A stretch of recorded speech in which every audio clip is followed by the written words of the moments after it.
Hello students, good evening बेटा। बेटा मेरा टॉपिक चल रहा था आयोनाइजेशन एंथैल्पी क्या होती है, किस पर डिपेंड करती है। No variation of ionization enthalpy in period कि अगर पीरियडिक टेबल में मूव करे लेफ्ट टू राइट तो आयोनाइजेशन एंथैल्पी क्या डिक्रीज होती जाएगी, इंक्रीज होती जाएगी। लेफ्ट राइट अगर हमें पीरियड ले हमारे लिथियम सेकंड पीरियड ले लिया, beryllium, boron, carbon, nitrogen, oxygen, fluorine, neon और लास्ट में क्या आ जाएगा, ये होगा ठीक है, ऑक्सीजन, फ्लोरीन, नियोन। तो लेफ्ट टू राइट इधर जा रहे तो बेटा एटॉमिक साइज क्या होती जाएगी, decrease.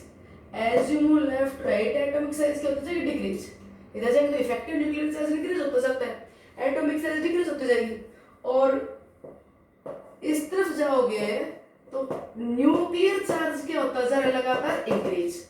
+3, beryllium +4, +5, carbon +6, nitrogen +7, oxygen +8, ठीक है। तो न्यूक्लियर चार्ज क्या होता जा रहा है, इंक्रीज। तो लेफ्ट टू राइट बेटा साइज एटम की डिक्रीज होती जा रही है और इफेक्टिव न्यूक्लियर चार्ज उसकी बैलेंस से इंक्रीज होता जा रहा है। तो electron more and more directly held by the nucleus, और if electron more directly held by the nucleus then more amount of energy will be required to remove the electron. तो period में जब left to right move करोगे तो लगातार ionisation enthalpy क्या होती जाएगी, increase. On the basis of these two factor it is expected कि as the size decreases nuclear charge increase, then on valence cell effective nuclear charge increase और size क्या होती जाएगी, डिक्रीज। तो क्या होता जा रहा है, आयोनाइजेशन एंथैल्पी इंक्रीज होती जाएगी। बट भी यहाँ पे थोड़ी ना इरेगुलरिटी आती है। जैसे अगर हम यहाँ पे बात करें तो lithium to beryllium ionization enthalpy increase, और कल ही आपको बताया था याद दो बेरिलियम टू बोरॉन, इसका कॉन्फ़िगरेशन बेटा 1s2 2s2 1s2 2s2, और बोरॉन का है 1s2 2s2 2p1। तो बेटा यहाँ पे इलेक्ट्रॉन निकाला जाएगा इस सबसेल से और इसमें से इलेक्ट्रॉन निकालो पी सबसेल में से। कल हमने डिस्कस किया था लास्ट वीडियो लेक्चर में। तो p subcell electrons are usually held as compared to s, so it is easy to remove the electron from p subcell। तो बोरॉन की आयोनाइजेशन एंथैल्पी एक्सपेक्ट तो करते बेटा हाई, पर होती क्या है, लो। फिर बोरॉन टू कार्बन इंक्रीज होगी, carbon to nitrogen oxygen increase, nitrogen increase होगी, नाइट्रोजन टू ऑक्सीजन अगेन होनी चाहिए इंक्रीज, पर फिर यहाँ पे डिक्रीज होती है क्योंकि नाइट्रोजन बेटा 2p3 एग्जैक्टली हाफ फिल्ड होता है और ऑक्सीजन होता है 2p4। तो oxygen have a tendency to lose the electron, ये आसानी से इलेक्ट्रॉन रिलीज करेगा। कल लास्ट में बताया था कि जिन एलिमेंट्स का कॉन्फ़िगरेशन स्टेबल होता है, जैसे इसका स्टेबल है, possess the high ionization energy, पर जो रिलीज करने के बाद स्टेबल होने वाले हैं तो वो तो जल्दी से रिलीज करेंगे ताकि स्टेबल हो जाए। तो ऑक्सीजन इलेक्ट्रॉन रिलीज करते स्टेबल होगा, इसलिए ऑक्सीजन के लिए आयोनाइजेशन एंथैल्पी क्या होगी बेटा, लो, क्योंकि ऑक्सीजन इलेक्ट्रॉन देना चाहेगा, रिलीज कर देता है कि क्या हो जाए, एग्जैक्टली हाफ फिल्ड। तो अगर हम बात करें इस तरफ ले ले बेटा रेडियस और इस तरफ ले ले जाए एटॉमिक नंबर, तो left to right ionization enthalpy lithium to beryllium increase हुई, बेरिलियम से बोरॉन बेटा क्या हो गई, decrease, boron to carbon increase, carbon to nitrogen क्या हो इंक्रीज, और नाइट्रोजन टू ऑक्सीजन फिर क्या हो गई, decrease, oxygen to fluorine increase, और फ्लोरीन टू नियोन क्या हो गई, इंक्रीज। तो बेटा ये ग्राफ ऐसा रहता है कि लगातार आयोनाइजेशन एनर्जी क्या होती है, इंक्रीज। पर यहाँ पे एक्सेप्शन दो आ गए, एक तो बोरॉन और एक दूसरा ऑक्सीजन, ठीक है।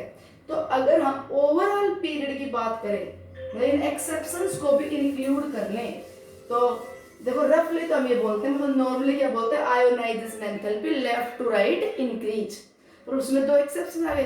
तो बेटा एग्जैक्ट ऑर्डर क्या रहेगा, आयोनाइजेशन एंथैल्पी हाईएस्ट मिलेगा आपको 18th ग्रुप की, उधर लेफ्ट राइट इंक्रीज हो रही है, तो 18th ग्रुप की नोबल गैसेस की क्या होगी, सबसे high, because this are fulfilled stable configuration. 18th group से बेटा लो मिलेगी 17th ग्रुप की, 17th से लो होगी 16th। अब वापस आ रही मैं, तो उधर जाते तो आयोनाइजेशन बढ़ जाती है, अब वापस आ रहे हैं तो आयोनाइजेशन एंथैल्पी क्या होती है, डिक्रीज। अब 16 से 15 की कम होगी या ज्यादा होगी, बताओ।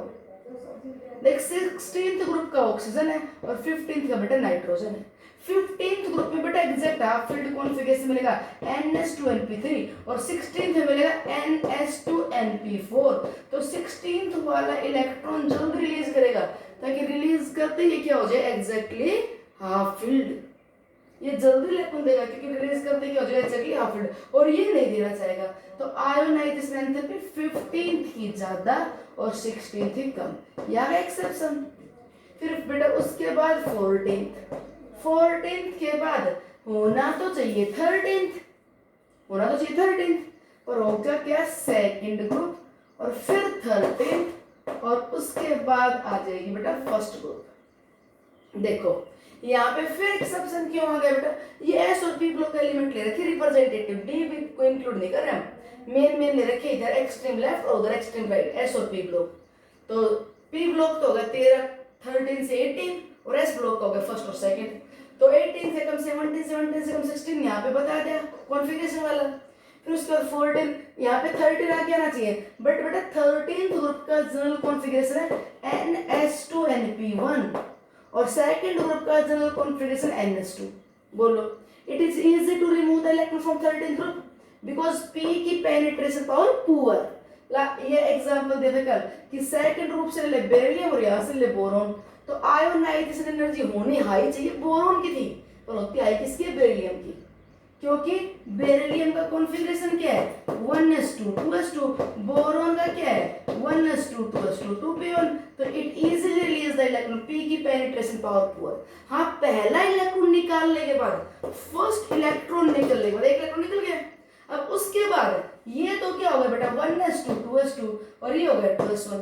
अब सेकंड आयोनाइजेशन एंथैल्पी, इनकी फर्स्ट नहीं, एक एक इलेक्ट्रॉन निकाल लिए, अब इन्हीं की सेकंड आयोनाइजेशन एंथैल्पी कंपेयर करें तो अब बेटा बोरॉन क्या आएगी, सेकंड एनर्जी बोरॉन क्या आएगी, कि बोरॉन अब क्या है एग्जैक्टली फुलफिल्ड है 1s2 2s2 और ये हो गया 2s1।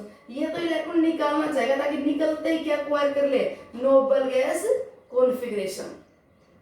तो फर्स्ट आयोनाइजेशन एंथैल्पी हाई मिलेगी सेकंड की, सेकंड में कॉन्फ़िगरेशन यहाँ पे लिखते हो NS2 और यहाँ पे क्या है NS2NP1, तो इसलिए फर्स्ट आयोनाइजेशन एंथैल्पी आई होगी सेकंड ग्रुप की। हाँ फिर सेकंड आई होगी 13th की, तो ये फर्स्ट आयोनाइजेशन एंथैल्पी के रिस्पेक्ट में दे रखा है और फर्स्ट के रिस्पेक्ट में पहला इलेक्ट्रॉन निकालना सबसे डिफिकल्ट 18, फिर 17, फिर 15 16 14 और बेटा सबसे इजी होगा फर्स्ट ग्रुप से। First ionization enthalpy is lowest for the alkali metals. Alkali metals की first ionization energy बहुत लो होती है, बेटा alkali metals का general configuration noble gas NS1 ही है। तो एक तो since alkali metals are of largest size, left to right size decrease होती है, तो एक तो alkali metal सबसे बड़े है, तो सबसे बड़े है तो बड़े में से इलेक्ट्रॉन निकालना आसान, और दूसरा these have this configuration तो have a strong tendency to lose the electron, ये इलेक्ट्रॉन निकलते ही क्या एक्वायर करेंगे नोबल गैस कॉन्फ़िगरेशन, और हर कोई क्या होना चाहता है स्टेबल, हर कोई क्या एक्वायर करना चाहता है stable configuration.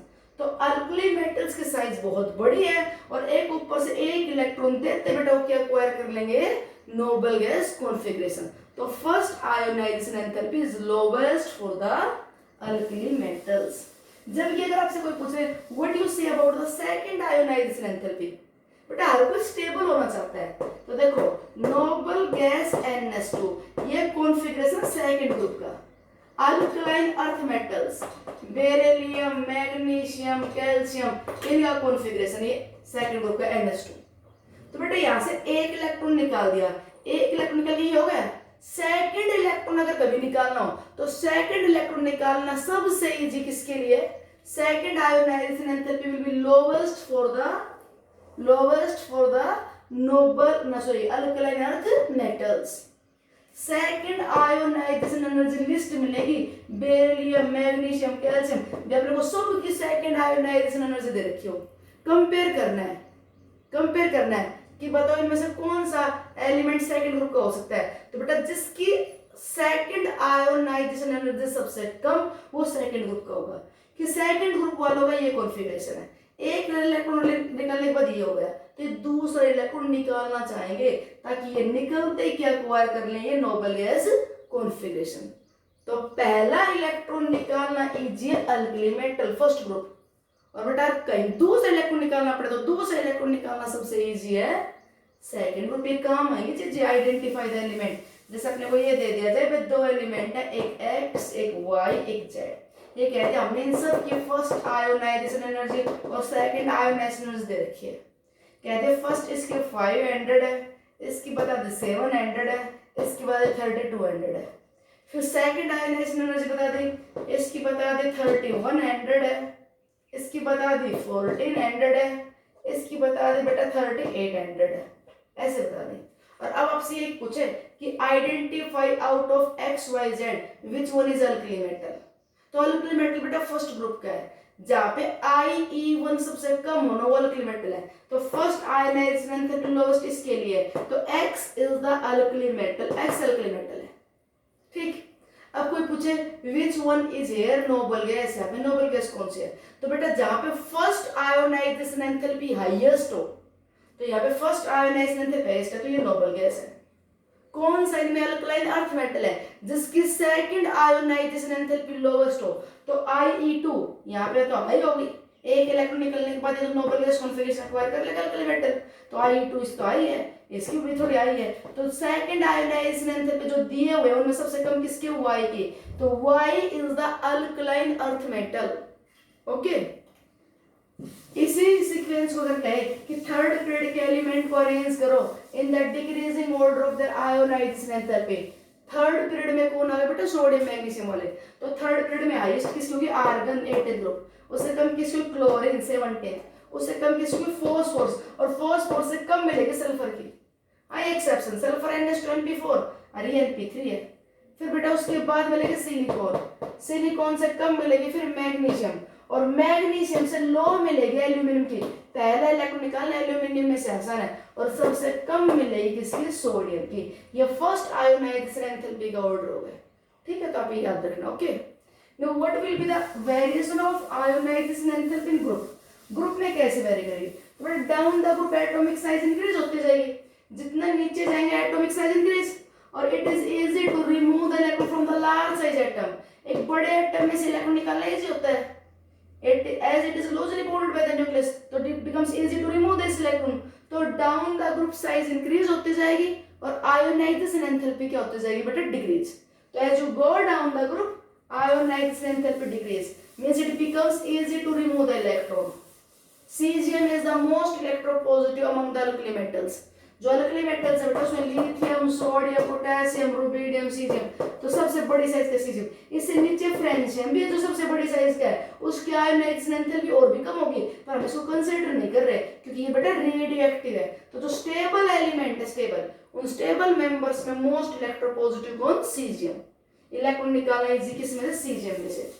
But down the group ionization enthalpy no doubt decrease होती जाएगी, बट एक दिक्कत है पी ब्लॉक में। पी ब्लॉक में आप नीचे तरफ आओगे ना, पी ब्लॉक में हमें nitrogen, phosphorus, arsenic, antimony, bismuth, ये सेकंड पीरियड का, थर्ड पीरियड का, फोर्थ पीरियड का है। तो बेटा यहाँ से यहाँ आयोनाइजेशन एंथैल्पी डिक्रीज होगा, डिक्रीजमेंट बहुत ज्यादा होगा, और इसके बाद डिक्रीज तो होगी बट डिक्रीजमेंट का मैग्नीट्यूड बहुत कम होगा, और कहीं कहीं लास्ट में जाके आयोनाइजेशन एंथैल्पी डिक्रीज होने के लिए थोड़ी बहुत इंक्रीज भी हो सकती है। पी ब्लॉक में down the group ionization enthalpy क्या होती है? डिक्रीज। वो डिक्रीजमेंट सेकंड से थर्ड पीरियड तक तो ठीक है, पर उसके बाद डिक्रीजमेंट कम होगा, या कहीं कहीं हो सकता है आयोनाइजेशन एंथैल्पी बढ़ भी जाए। तो क्योंकि बेटा पी ब्लॉक में थर्ड पीरियड के बाद इधर क्या बनते गए? डी। पहले डी भरता है फिर इनका नंबर आता है, नीचे आओ तो डी और एफ भरते हैं फिर उनका नंबर आता है, और डी और एफ पीछे भी डिस्कस किया था due to their poor shielding effect. But अगर हम कॉन्फिगरेशन लिखना एंटीमनी का, 33 में 8 ऐड करो, क्या हो गया? 51। एटॉमिक नंबर एंटीमनी का 51 है। अगर हम 51 का कॉन्फिगरेशन लिखिए, क्रिप्टॉन 36 हो गया। फिर क्या फिर करेंगे? ये एंड हुआ 4s2 4p6, स्टार्ट किया 5s, 5s के बाद क्या स्टार्ट किया? 4d, और फिर बेटे यहाँ भरेंगे 5p3। तो जब ये आप भरने लगे इलेक्ट्रॉन 5p, तो इससे पहले 4d में गए हैं, तो इनमें यहाँ पे आने से पहले 4d में, 3d में, f में जाएंगे इलेक्ट्रॉन, और इनका शिल्डिंग इफेक्ट क्या होता है? Very poor. इनका शिल्डिंग इफेक्ट वेरी पुअर होता है, तो effective nuclear charge on the valence shell expected से ज्यादा, और इसलिए आयोनाइजेशन एंथैल्पी यहाँ पे जितनी डिक्रीज होनी चाहिए उतनी डिक्रीज नहीं हो पाती। लाखों इरेगुलरिटी मिल सकते हैं पी ब्लॉक में नीचे की तरफ 4th 5th 6th 7th period में। It is due to the poor shielding effect of D and F. जब बिस्मथ की बात करें, बिस्मथ का नंबर है एटॉमिक नंबर 83, ठीक है, 51 में 32 ऐड कर दो, 83 है। 83 कॉन्फिगरेशन लिखो, जिनोन, इससे पहले नोबल गैस, एंड हुआ 5s2 5p6, स्टार्ट किया 6s, 6s के बाद स्टार्ट किया 4f, 4f 14 के बाद फिल किया 5d, 5d 10, उसके बाद s6p3। तो बेटा यहाँ पे जब पहुंचे आप 6p में, उससे पहले कहाँ गए हो, डी और एफ में, और डी और एफ का शिल्डिंग इफेक्ट वेरी पुअर, तो इफेक्टिव न्यूक्लियर चार्ज बहुत हाई होगा, और इफेक्टिव न्यूक्लियर चार्ज बहुत हाई होने की वजह से क्या हो जाएगा, इफेक्टिव न्यूक्लियर चार्ज बहुत हाई होने की वजह से क्या हो जाएगा, valence electron are tightly held by the nucleus, ठीक, और इसलिए आयनाइजेशन एंथैल्पी में थोड़ा बहुत हो सकता है इंक्रीजमेंट भी हो जाए लास्ट में आपके। तो पी ब्लॉक में डाउन द ग्रुप आपको कुछ इरेगुलरिटी मिल सकती है। सेम डी ब्लॉक में, अगर डी ब्लॉक में हम बात करें 3D सीरीज से 4D, 4D से 5D, तो बेटा यहाँ से यहाँ तो आयनाइजेशन एंथैल्पी डिक्रीज होगी, ठीक है, बट 4D के बाद 5D में जाओगे या 5D के बाद 6D में जाओगे तो यहाँ पे ionization enthalpy down the group decrease नहीं, उल्टा इंक्रीज हो गई। 5D members have the high ionization energy than corresponding 4D. Zirconium, hafnium are of similar size due to lengthenoid contraction. पीछे बताया था कि down the group size increase होती है, पर 4D से 5D साइज लगभग सेम रहती है ड्यू टू lengthenoid contraction। तो साइज तो रही सेम और न्यूक्लियर चार्ज इंक्रीज हो गया, तो इसलिए आयोनाइजेशन एंथैल्पी क्या हो जाएगी, हाई। आयोनाइजेशन एनर्जी तो दोनों ही बातों पर डिपेंड करेगी, साइज पे भी और न्यूक्लियर चार्ज पे भी। तो साइज तो यहाँ बराबर रहती है बट न्यूक्लियर चार्ज इंक्रीज हो गया, तो आयोनाइजेशन एंथैल्पी क्या होगी बेटा, हाई। तो 4D से 5D में आयोनाइजेशन एंथैल्पी डिक्रीज होने की वजह क्या होगी, इंक्रीज। तो ये बेटा इरेगुलरिटी आ गई ग्रुप में कि डाउन द ग्रुप हम एक्सपेक्ट करते हैं size increase, thus ionization energy should be decrease, but D block में 4D से 5D क्या होती है, increase due to lanthanoid contraction. Lanthanoid contraction का मतलब क्या है कि इससे पहले 4F 4D इलेक्ट्रॉन 4F में गए जिन्हें हम लेंथेनॉइड्स बोलते हैं, और जिनका शिल्डिंग इफेक्ट होता है क्या, वेरी पुअर, तो वो इफेक्टिव न्यूक्लियर चार्ज बढ़ाते हैं और आयोनाइजेशन एंथैल्पी को इंक्रीज करने के लिए रिस्पॉन्सिबल है। पी ब्लॉक में डाउन द ग्रुप आपको कुछ इरेगुलरिटी मिल सकती है due to poor shielding effect of D and F orbital. ठीक है बेटा, ये था आयोनाइजेशन एनर्जी के बारे में। अब एक बात और सुनना, तो हर कोई वो इलेक्ट्रॉन रिलीज करना चाहेगा जो रिलीज होकर स्टेबल हो, और जहां पे वैलेंस शेल में कॉन्फ़िगरेशन NH2 या NH2np6 आ जाए, नोबल गैस कॉन्फ़िगरेशन हो जाए, इट इज वेरी स्टेबल। ठीक है बेटा, अगर एक ही सेल से इलेक्ट्रॉन निकल रहे, एक सेल से भी यहाँ से निकाले, यहाँ से निकाला, तो आयोनाइजेशन एनर्जी हर बार बढ़ती तो जाएगी। हमारे वैलेंस शेल में 2 इलेक्ट्रॉन है, पहले इलेक्ट्रॉन निकालना इजी, दूसरा निकालना डिफिकल्ट, तो आई टू आई। वैलेंस शेल में 3 इलेक्ट्रॉन है, पहले निकालना इजी, दूसरा निकालना डिफिकल्ट, तीसरा निकालना और भी डिफिकल्ट। तो एक ही सेल में से आप इलेक्ट्रॉन जब निकालते जाओगे तो आयोनाइजेशन एनर्जी लगातार बढ़ती जा रही है। पर अगर हम इलेक्ट्रॉन थर्ड अंदर से निकालें तो बेटा थर्ड आयोनाइजेशन एंथैल्पी और भी हाई होगी। क्या समझे, एक तो इलेक्ट्रॉन बेटा वैलेंस सेल से निकालो तीनों, I1 से ज्यादा I2 से ज्यादा I3, अरे कम के दूसरा केस ऐसा ले जहां पे इलेक्ट्रॉन थर्ड यहाँ से निकाला जाए, तो यहाँ पे थर्ड आयोनाइजेशन एंथैल्पी बहुत हाई होगी क्योंकि आप अंदर की सेल में आ रहे हो, न्यूक्लियस के पास जा रहे हो। तो अगर वैलेंस सेल इलेक्ट्रॉन सारे खत्म हो गए और उसके बाद आप अगला इलेक्ट्रॉन निकालना चाहोगे तो आयोनाइजेशन एंथैल्पी बेटा बहुत हाई मिलेगी। ये चीज आपको हेल्प करेगी to find out to detect out the number of valence electron. कोई आपसे ये पूछ लिया जाए कि ये कह दिया जाए, ध्यान सुनना, आपको पीछे की बात और क्लियर हो जाएगी अब, कि successive ionization energy of an element are given as. एक पर्टिकुलर एलिमेंट की बेटा आपको क्या दे दी, आयोनाइजेशन एनर्जी सक्सेसिव। फर्स्ट दे दी 700 किलो जूल, IE2 दे दे बेटा 1400 किलो जूल, ठीक है, IE3 दे दे बेटा 3800 किलो जूल, IE4 दे दिया अपने को 4600 किलो जूल, ये दे दिया अपने को। ठीक है, और अब ये कह दिया जाए ये एक एलिमेंट की first second third fourth ionisation enthalpy है, और क्या पूछ रहे थे कि how many valence shell electron present in this element. अब ये बता दो, इस एलिमेंट जिसकी ये एनर्जी दे रखे हैं, इसकी वैलेंस सेल में कितने इलेक्ट्रॉन है, 1 2 3 4 कितने। तो बेटा आप ये देखना, जिन दो सक्सेसिव आयोनाइजेशन एनर्जी में गैप सबसे ज्यादा हो, समझ जाना वहां तक वैलेंस सेल खत्म हो चुकी है। आप पहले इनके गैप देखो, यहाँ पे डिफरेंस कितना है 700, नेक्स्ट में बेटा डिफरेंस कितना 3800 माइनस 1400, डिफरेंस कितना है 4 और 3 2, कितना डिफरेंस है बेटा 2400। ठीक है, इससे अगले वाले में गैप कितना है 46 और 38 16 8, कितना 800, पहले से दूसरा इलेक्ट्रॉन निकालने के लिए एनर्जी कितनी ज्यादा देनी पड़ी 700, फिर उसके बाद थर्ड निकालने के लिए कितनी ज्यादा देनी पड़ी 2400, उसके बाद फोर्थ निकालने के बाद कितनी ज्यादा देनी पड़ी पहले थर्ड वाले की बजाय 800। तो बेटा कहाँ पे आयोनाइजेशन एनर्जी में गैप मैक्सिमम आया, देखो यहाँ पे आएगा मैक्सिमम। तो ये समझ जाना यहाँ तक वैलेंस सेल खत्म हो चुकी। अब वैलेंस सेल से जैसे अंदर एंटर करोगे ना आयोनाइजेशन एनर्जी बहुत हाई हो जाएगी। मतलब कि वैलेंस सेल सपोज करो फिफ्थ है, फिफ्थ के सारे इलेक्ट्रॉन खत्म हो गए, तो अब बेटा फिफ्थ के बाद फोर्थ की तरफ आओगे ना तो आयोनाइजेशन एनर्जी बहुत हाई होगी क्योंकि आप न्यूक्लियस के पास जा रहे हो। तो जब आपको सक्सेसिव आयोनाइजेशन एनर्जी दे रखी हो तो आप ये देखना किन दो में गैप मैक्सिमम आया। जहां पे गैप मैक्सिमम हो गया ना आप समझ जाना वैलेंस सेल खत्म हो गई। तो यहाँ पे गैप मैक्सिमम आ गया इट मींस ये वैलेंस सेल खत्म हो गई। तो वैलेंस सेल में कितने इलेक्ट्रॉन थे 2। मान लो ये यहीं पे बेटा ऐसा होता है कि आपने ये एनर्जी देते हैं सपोज कर लो 2000 और फिर ये होती 4600। फर्स्ट एनर्जी से हाई सेकंड, सेकंड से हाई थर्ड, फर्स्ट और सेकंड में गैप 700 है, फिर गैप 600 है और फिर गैप देखो बेटा बहुत ज्यादा हो गया। तो इसका मतलब समझ रहा है कि यहाँ पे वैलेंस सेल में कितने इलेक्ट्रॉन 3। जहां पे गैप सबसे ज्यादा आ जाए वैलेंस सेल खत्म। ठीक है, इससे रिलेटेड क्वेश्चन मिल सकता है आपको कि बताओ वैलेंस सेल में कितने इलेक्ट्रॉन्स हैं। अच्छा एक बात तो सुनो, it is easy to remove the electron from an atom if it is loosely bonded. एक इलेक्ट्रॉन निकाला, 2 निकाले, 3 निकाले, बेटा अगर अपने को ये दे रखा हो कि आप ये बताओ कि एक एलिमेंट है इसकी +2 स्टेट आए ज्यादा स्टेबल है, +4 स्टेट ज्यादा स्टेबल है, तो आप क्या देखोगे अपने को इसकी आयोनाइजेशन एंथैल्पी दी हुई होनी चाहिए 1 2 3 4।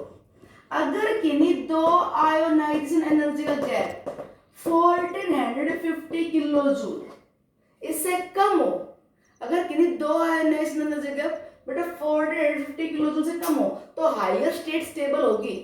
और अगर गैप इससे ज्यादा हो मतलब एनर्जी बहुत ज्यादा लगानी पड़ रही है तो हायर स्टेट स्टेबल नहीं होगी। जैसे मान लीजिए कहते कि इस मेटल की फर्स्ट एनर्जी है 800, सेकंड आयोनाइजेशन एनर्जी है 1000, थर्ड आयोनाइजेशन एनर्जी मान लीजिए कह दी बेटा 1500, फोर्थ आयोनाइजेशन एनर्जी कह दी मान लीजिए यहाँ पे बेटा जी 2200। देखो यहाँ पे थर्ड और fourth ionization energy gap 700 kilo joule है, तो इसका मतलब इसके लिए फोर्थ स्टेट स्टेबल है। अगर बेटा ये यहाँ पे इतना होता तो गैप कितना हो जाता 1450 से ज्यादा हो जाता गैप। अगर गैप 1450 किलो जूल से ज्यादा हो जाए तो वो हायर स्टेट को एग्जिबिट नहीं करेगा, बहुत ज्यादा एनर्जी लगानी पड़ रही है। इलेक्ट्रॉन बेटा वही आसानी से निकलेंगे जहां पे निकालने के लिए एनर्जी कम लगानी पड़े। तो वो स्टेट्स ज्यादा स्टेबल होती हैं जिनके दो सक्सेसिव आयोनाइजेशन एनर्जीज का गैप 1450 किलो जूल से कम। ठीक, तो अभी लास्ट में बता रहे हो कि कोई पूछे first ionization enthalpy lowest for alkali metals, second के बारे में पूछे तो लोवेस्ट फॉर बेटा अल्कलाइन अर्थ मेटल्स, ऐसे थर्ड के बारे में पूछे तो थर्ड आयोनाइजेशन एंथैल्पी बेटा लो मिलेगी किसके लिए 13th ग्रुप के लिए, 13th के लिए लो मिलेगी। फर्स्ट आयोनाइजेशन एंथैल्पी हाईएस्ट किसकी होगी नोबल गैसेस की, नोबल गैस ज्यादा फुलफिल्ड स्टेबल कॉन्फिगरेशन। ये पूछ रहे थे सेकंड आयोनाइजेशन एंथैल्पी IE2, ध्यान सुनना नोबल गैस की आई होगी या अल्कली मेटल की आई होगी। सेकंड आयोनाइजेशन एंथैल्पी किसकी आई होगी नोबल गैस की अल्कली मेटल की। बेटा second ionization enthalpy alkali metal की बहुत आई होगी क्यों अल्कली मेटल एक इलेक्ट्रॉन देने के बाद क्या हो चुके स्टेबल, इनका नोबल गैस कॉन्फ़िगरेशन आ गया। और नोबल गैस एक इलेक्ट्रॉन देने के बाद ये था NH2NP6, तो एक इलेक्ट्रॉन देने के बाद ये क्या हो गया अनस्टेबल। नोबल गैस तो एक इलेक्ट्रॉन देने के बाद अनस्टेबल हो गया, तो ये तो दूसरा इलेक्ट्रॉन आसानी से दे देगा पर अल्कली मेटल दूसरा इलेक्ट्रॉन आसानी से रिलीज नहीं करेगा। तो फर्स्ट आयोनाइजेशन एंथैल्पी हाईएस्ट होती है नोबल गैस की और सेकंड हाईएस्ट होती है बेटा अल्कली मेटल्स की, क्योंकि अल्कली मेटल एक इलेक्ट्रॉन देने के बाद स्टेबल हो जाते हैं। ठीक है, now next topic electron gain enthalpy. थोड़ा सा एक बार इंट्रोड्यूस करते हैं फिर नेक्स्ट लेक्चर पढ़ेंगे। बेटा इलेक्ट्रॉन गेन एंथैल्पी क्या होती है, इलेक्ट्रॉन गेन एंथैल्पी ये क्या होती है इलेक्ट्रॉन गेन एंथैल्पी। अगर अपने पास एक आइसोलेटेड गैस एटम अकेला एटम तो ये मेजर करता है tendency of gain of electron by an atom. एक एटम की एक्स्ट्रा इलेक्ट्रॉन एक्सेप्ट करने की कैपेसिटी कितनी है? एक एटम एक्स्ट्रा इलेक्ट्रॉन लेने की कितनी कैपेसिटी रखता है? बट वो एटम एक्स्ट्रा इलेक्ट्रॉन को जल्दी एक्सेप्ट कर लेगा जहां पे इनकमिंग इलेक्ट्रॉन फील क्या करे, मैक्सिमम फोर्स ऑफ अट्रैक्शन, आने वाला इलेक्ट्रॉन ज्यादा से ज्यादा अट्रैक्शन फील करे। तो ये एक एटम, इसमें ये एक्स्ट्रा इलेक्ट्रॉन ऐड किया और ये बन गया अनायन। तो बेटा इस एटम से अनायन बनते टाइम कितनी एंथैल्पी चेंज हुई? मान लो इसकी एंथैल्पी, ये enthalpy is the form of energy, energy है ये, इसकी एंथैल्पी E2। तो बेटा enthalpy change E2 minus E1, ये जितनी एंथैल्पी चेंज हो क्या कहलाएगी? Electron gain enthalpy. The change in enthalpy which takes place, the change in enthalpy which takes place when an atom accept extra electron, when an isolated gaseous atom accept extra electron। बेटा हमेशा electron का addition होगा जब atom अकेला और gaseous state में हो। Electron का एडिशन, इलेक्ट्रॉन का रिमूवल हमेशा कहाँ पे किया जाता है? when an atom is in isolated gaseous state, अकेला और गैसियस स्टेट में हो। जब बेटा इलेक्ट्रॉन एक्स्ट्रा एटम के पास आएगा, this electron enters inside the atom, तो now this electron under the nuclear force of attraction and there is some heat energy release. During attraction heat energy release होती है। तो जब एक एटम एक्स्ट्रा इलेक्ट्रॉन लेता है उस टाइम क्या होता है? Heat energy release. वो जितनी भी हीट एनर्जी रिलीज होती है वो कहलाती है इलेक्ट्रॉन गेन एंथैल्पी। कितनी एंथैल्पी चेंज हुई? मान लीजिए पहले एनर्जी 100 थी, एक्स्ट्रा इलेक्ट्रॉन लेने के बाद मान लीजिए कितनी हो गई? ये 100 की 80 हो गई। तो कितना चेंज हुआ? 80 माइनस 100, क्या है रिजल्ट? -20। तो ये 20 किलो जूल नेगेटिव नहीं आया। ये क्या कह रहा है कि जब इस एटम ने एक्स्ट्रा इलेक्ट्रॉन लिया तो 20 किलो जूल एनर्जी क्या हुई? रिलीज। क्यों होती है रिलीज? क्योंकि जब इलेक्ट्रॉन बेटा एटम में एंटर करेगा तो it feel the nuclear force of attraction, और if it feels the attraction then some heat energy is released. तो एटम के एक्स्ट्रा इलेक्ट्रॉन एक्सेप्ट करते टाइम कितनी हीट एनर्जी रिलीज होती है? वो एटम की क्या बताती है? Electron gain enthalpy. जितनी ज्यादा हीट एनर्जी रिलीज होगी वो इंडिकेट करेगा वो एटम आने वाले इलेक्ट्रॉन को उतना पावरफुली अट्रैक्ट कर रहा है। अगर heat energy 40 kilo joule release होती है तो इसका मतलब इस एटम की इलेक्ट्रॉन को एक्सेप्ट करने की टेंडेंसी और भी ज्यादा है।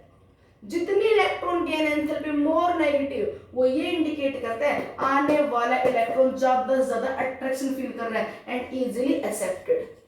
ठीक, कोई आपसे पूछे लास्ट x एंड y, अगर x की इलेक्ट्रॉन गेन एंथैल्पी -150 है, y की इलेक्ट्रॉन गेन एंथैल्पी -300 है, तो x और y में से इलेक्ट्रॉन एक्सेप्ट करने की कैपेसिटी किसकी जाता है? तो आप क्या कहोगे? y की जाता है। मोर नेगेटिव मतलब आने वाले इलेक्ट्रॉन ने ज्यादा से ज्यादा अट्रैक्शन फील किया। जितना ज्यादा अट्रैक्शन उतनी ज्यादा heat energy release. Okay, next lecture में डिस्कस करेंगे। थैंक्स।